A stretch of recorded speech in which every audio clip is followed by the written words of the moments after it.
A pandemia de coronavírus trouxe à internet uma invasão de informações, no mínimo duvidosas, sobre a Covid-19, a sua gestão e a sua eventual cura. E esse ambiente virtual, terreno fértil para as fake news, influencia no comportamento das pessoas nesse momento tão delicado da nossa história. A gente convida então para analisar esse fenômeno a pesquisadora Nina Santos, professora de comunicação da Universidade Federal da Bahia, que realizou um estudo sobre os milhares de vídeos disponíveis na rede a respeito da pandemia. Seja então bem-vinda, Nina.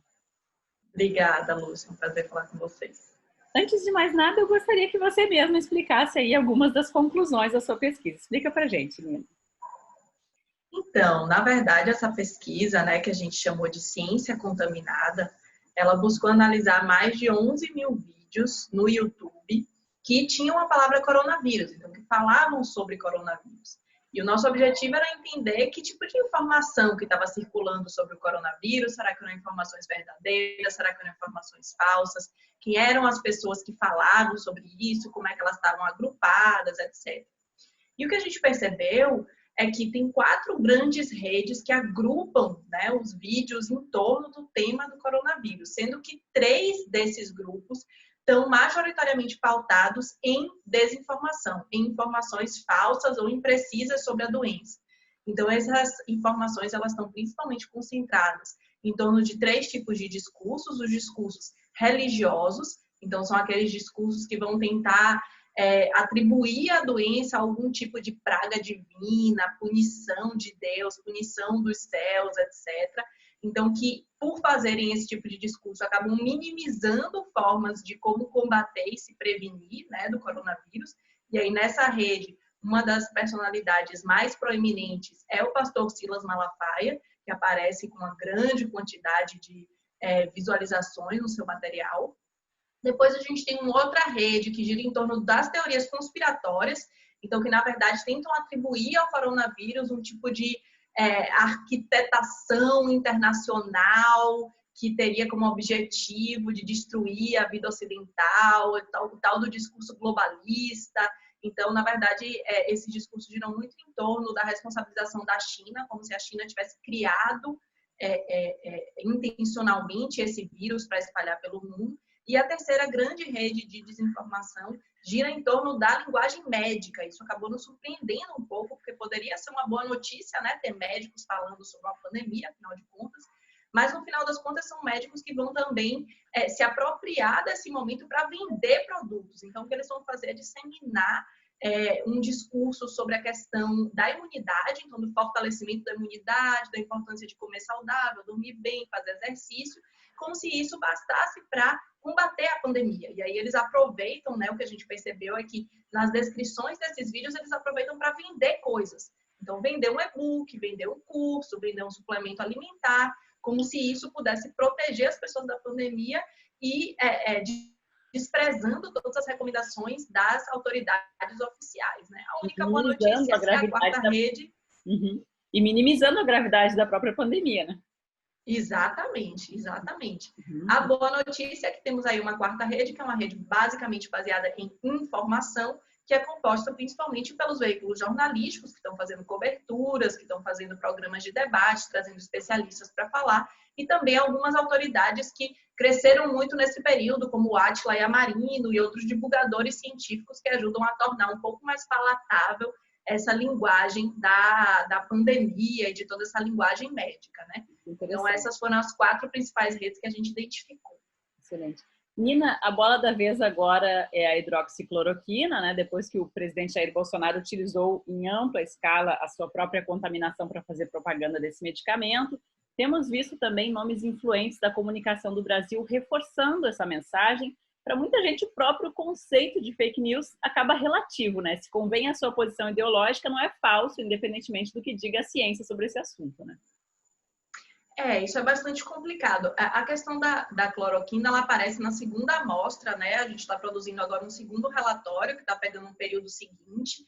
Então, a gente já consegue ver como é forte esse discurso da hidroxicloroquina, que com certeza vai formar uma das redes aí desse nosso segundo momento de análise. E essa questão de decidir, de conseguir atribuir a falsidade a um determinado discurso, de fato, ela é muito complicada. complicada, porque normalmente, quando se fala de fake news, é preciso entender que a gente está falando de um contexto de crise epistêmica, né? O que é crise epistêmica?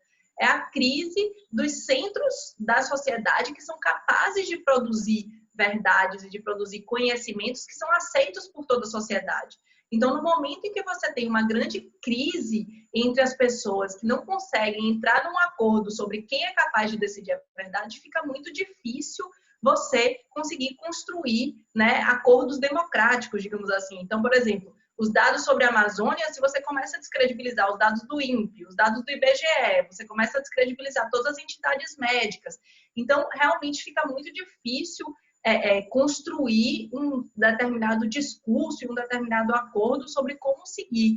Mas eu acho que o mais grave quando a gente está falando da situação de saúde e dessa pandemia, é que não apenas a gente tem essa dificuldade de construir acordos, mas a gente tem defesa de discursos que são gravemente e notadamente falsos, né? Que não tem nenhum tipo de sustentação científica de nenhum grau. Então, aí a gente está realmente no limite do que pode ser considerado como informações falsas, que numa situação de pandemia podem ter consequências muito concretas, principalmente a morte das pessoas, né? Então, a gente vê que tem estudos, por exemplo, que mostram que nos lugares onde Bolsonaro teve mais votos nas eleições de 2018, é onde as medidas de isolamento estão sendo menos cumpridas. Cada vez que ele faz um pronunciamento que diz que o isolamento não é preciso, essas medidas de isolamento diminuem. Ou seja, tem uma sobreposição das redes políticas de desinformação e das redes de desinformação sobre a epidemia, que é muito importante de ser levado em conta. Impacto direto. E nesse contexto, então, como é que você avalia o combate às fake news específicas, nesse caso, né, sobre a Covid-19,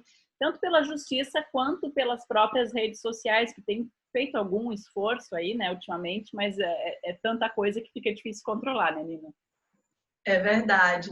Eu acho que todo o esforço para combater as fake news, ele precisa vir de vários lados ao mesmo tempo, né? A gente precisa certamente ter um esforço institucional, né, dos governos e dos sistemas de justiça de tentar controlar essa disseminação de informações, mas esse controle ele é bastante complexo, porque a gente tem, ao mesmo tempo, as pessoas que produzem essas informações, que podem ter motivações diversas, podem ser motivações políticas, econômicas ou de outro tipo. A gente tem as pessoas que disseminam essas informações. Eu acho que um ponto muito importante aí de levar em conta, que inclusive a gente identifica isso no nosso estudo, é que as pessoas que têm mais proeminência na sociedade, que de alguma forma já são legitimadas para falar a partir de um determinado lugar, elas têm uma importância muito importante na disseminação de fake news. Então, sejam os pastores dentro das comunidades religiosas, sejam os políticos dentro das comunidades políticas, sejam os médicos dentro da comunidade científica, essas figuras de proeminência, elas são muito importantes. Mesmo que todas as pessoas que repassam fake news, mesmo aquela pessoa que nem sabe que está repassando fake news, também tem uma responsabilidade, mas a gente não pode equiparar essas duas responsabilidades, né? Claro. E aí, me parece que as plataformas também precisam ser responsabilizadas, mas eu acho muito ruim que a gente privatize a decisão sobre o que é verdadeiro e o que é falso. Então, eu acho que as plataformas, elas precisam ter ações, né, tomar medidas efetivas, mas baseadas em uma discussão e em guias do que deve ser considerado falso e banido da rede, que seja um acordo social mais amplo, porque senão a gente perde completamente o controle de como o debate público está sendo construído, do que pode ser incluído, do que deve ser excluído, para regras que são completamente privadas de plataformas que, afinal de contas, são plataformas comerciais, que têm interesses comerciais no debate público, né? Claro, com certeza. Nina Santos, recentemente, a sua tese apresentada aqui na França foi premiada como uma das melhores do ano da Universidade Sorbonne, que é uma das mais respeitadas aqui do país.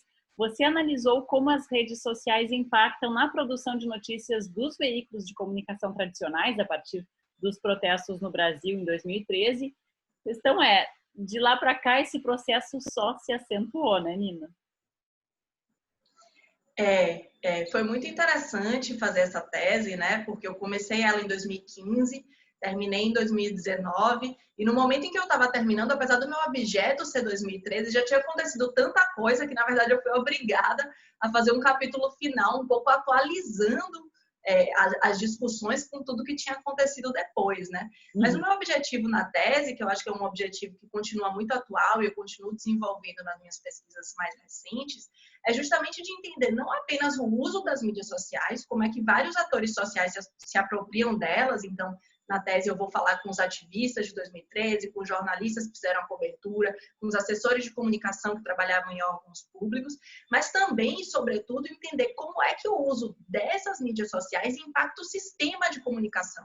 Né? Como é que os outros atores do sistema de comunicação, sejam os meios de comunicação tradicionais, sejam as comunicações organizacionais, institucionais, como é que eles se deslocam para tanto estar dentro desse ambiente, quanto lidar com esses discursos que surgem a partir desse ambiente, né? Eu acho que essa é uma discussão que está cada vez mais contemporânea, né? Porque você tem mais elementos. Então, agora não são apenas as mídias sociais, a gente tem também os aplicativos de mensagem instantânea, como WhatsApp, Telegram, que tem uma lógica própria, né, de funcionamento. Então, esse ambiente ele vai se tornando cada vez mais complexo, mas não necessariamente os meios tradicionais vão perdendo espaço. Pelo contrário, eles continuam sendo muito importantes. Então, entender como é que esses diversos atores eles dialogam, como é que essas diversas lógicas de comunicação elas estão integradas, me parece que continua sendo um ponto bastante central. Sem dúvida. Muito obrigada, pesquisadora Nina Santos, professora de comunicação da Universidade Federal da Bahia. Obrigada por participar. Obrigada a você.